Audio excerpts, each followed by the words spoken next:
नमस्कार दोस्तों। भारत और कनाडा विवाद के बीच में अब चीन की एंट्री हो गई है। क्या इस विवाद का फायदा चीन को होने वाला है, इसके बारे में जानेंगे डिटेल से। कनाडा में विदेशी हस्तक्षेप का मुद्दा वहां का विपक्ष लगातार उठाता रहा है। चीन और रूस पर ये आरोप लगातार लगते रहते हैं कि कनाडा में जो आंतरिक मामले हैं, आंतरिक मामले में रूस और चीन के द्वारा हस्तक्षेप किए जाते हैं। चीन और रूस का इसलिए कनाडा के साथ संबंधों में तनाव रहता है कि अब कनाडा के प्रधानमंत्री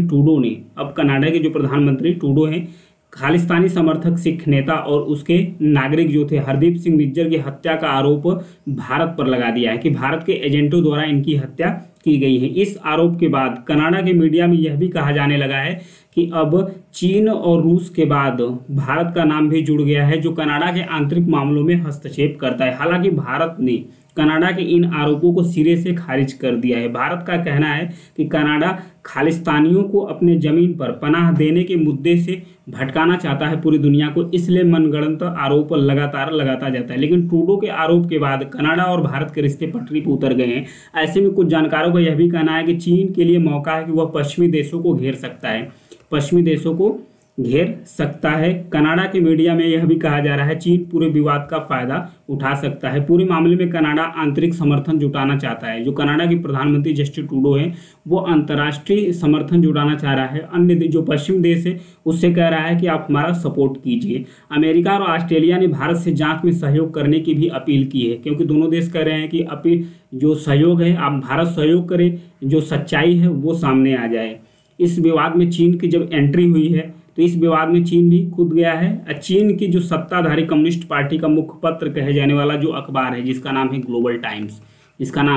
ग्लोबल टाइम्स, उसने अपने लेख में लिखा है G20 के सम्मेलन के दौरान पीएम मोदी और जस्टिन ट्रूडो हैं, इनके जो मुलाकात का जो हाव भाव था वो भी ठीक नहीं था। इस कारण से संकेत पहले ही मिल गया था कि इन दोनों के बीच में जो रिश्ता है सुधरने वाला नहीं है। ग्लोबल टाइम्स लिखता है कि पश्चिम देश मानवाधिकार के रक्षक होने का दावा करते हैं, लेकिन वह हर दूसरे दिन किसी दूसरे देश की आलोचना करते हैं मानवाधिकार उल्लंघन का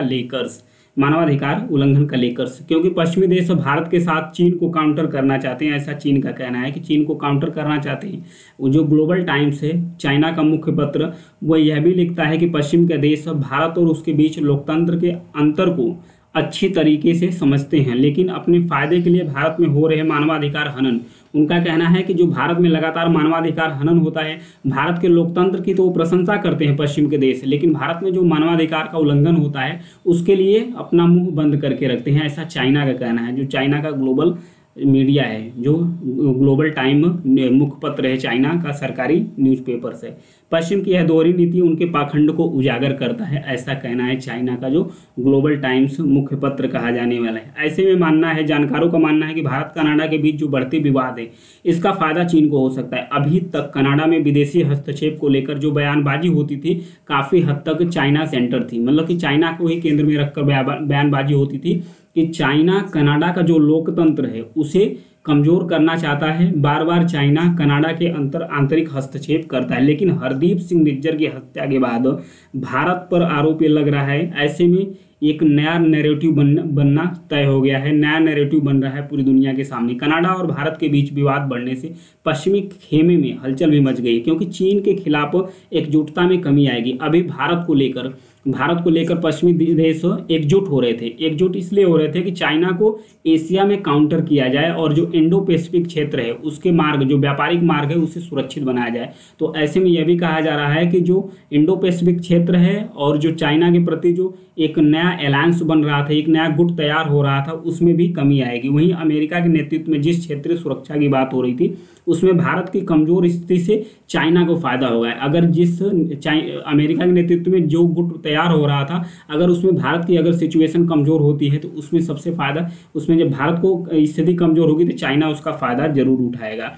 चीन भी इतने खुले तरीके से कार्रवाई नहीं करता। हालांकि यह सच है, चीन के एजेंट जो वाइगर मुसलमान हैं, चाइना के अंदर भी जो वाइगर मुसलमान हैं, चाइना के जो एजेंट हैं उसके द्वारा उन पर भी हत्या मतलब की जाती है। जो वाइगर मुस्लिम हैं उनकी चाइना के द्वारा लगातार हत्या की जाती है। चाइना भी मानवाधिकार का उल्लंघन करता रहता है, लेकिन वो साइलेंटली तरीके से करता है और खबर को ज़्यादातर बाहर नहीं आने देता है, अंदर ही दबा लेता है। तो पश्चिमी देशों के लिए मुश्किल ये हो गया है, क्योंकि अमेरिका ने भी चिंता जाहिर की है अमेरिका ने भी चिंता जाहिर की है। अमेरिका का कहना है कि कनाडा हमारा पड़ोसी देश है, कनाडा हमारा पड़ोसी देश है, इंडिया हमारा मित्र है, इंडिया हमारा मित्र है, दोनों देश हमारे लिए इम्पोर्टेंट है, दोनों देश हमारे लिए इम्पोर्टेंट है, इसलिए हम दोनों देश को भी नहीं छोड़ सकते हैं। हम देखेंगे कि जो सही जांच है वो होनी चाहिए, सही जांच होनी चाहिए, और फिर उसमें पता चलेगा सच्चाई कि सच्चाई क्या है। वहीं कनाडा भी वहीं ब्रिटेन भी बोल चुका है, वहीं ऑस्ट्रेलिया भी बोल चुका है कि भारत को जो कनाडा के द्वारा आरोप लगाया गया है वो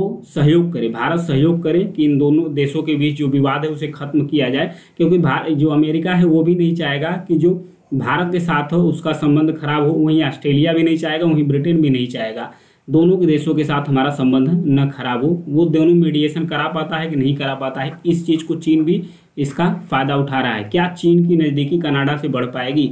इसके लिए जब तक जांच नहीं हो जाती है तब तक रुके रहिए। फिर उसके बाद यदि मेरी जानकारी पसंद आती है तो चैनल को सब्सक्राइब कर लीजिए, लाइक और शेयर भी करते रहिए। Thank you.